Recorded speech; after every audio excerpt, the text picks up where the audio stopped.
ہمارے اس شہداء ڈے کی ایک خوبی یہ بھی ہے کہ یہاں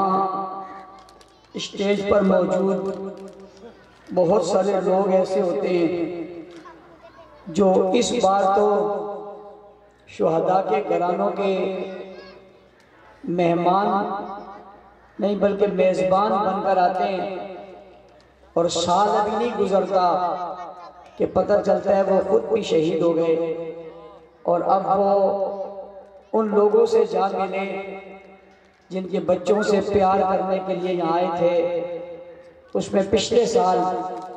ہمارے اس پروگرام میں شریک ہمارے کراچی ڈویژن کے محترم سلیم کھتری صاحب بھی تھے، جو پیش تھے اور خدمت کر رہے تھے، اور آج وہ شہادت کا تاج پہنے ان شہداء کے ساتھ ہیں، ہمارے ساتھ نہیں، اور وہاں موجود ہیں۔ اسی طرح ہمارے شہداء ڈے کے اس خوبصورت پروگرام میں اول دن سے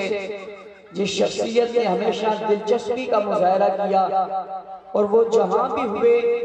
وہ اس ڈے میں ضرور تشریف لائے، اور انہوں نے اپنی محبت کا ثبوت دیا۔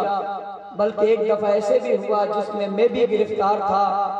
اور غالباً تاج حنفی صاحب بھی گرفتار تھے، اور بھائی فیاض بھی شہید ہو چکے تھے۔ اس موقع پر بھی وہ ہمارے اس پروگرام میں شریک تھے، لیکن آج وہ اس دنیا میں موجود نہیں ہیں۔ وہ علامہ مسعود الرحمن عثمانی شہید کے نام سے پہچانے جاتے تھے،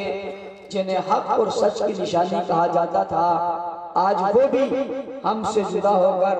شہداء کی لسٹ میں شامل ہو گئے۔ نہ معلوم آئندہ سال کون ایسے ہوں گے جو ہم میں نہیں ہوں گے، اور وہ ان سے جا ملیں گے۔ یہ اعزاز بھی اس جماعت کو ہے کہ یہاں آنے والے اپنی جان کو ہتھیلیوں پہ رکھے ہوتے ہیں، نہ معلوم کب تو اس دنیا سے رخصت ہو جائے، لیکن اس کے باوجود یہ قافلہ چل رہا ہے، یہ سلسلہ چل رہا ہے، اور انشاءاللہ تا قیامت یہ چلتا رہے گا۔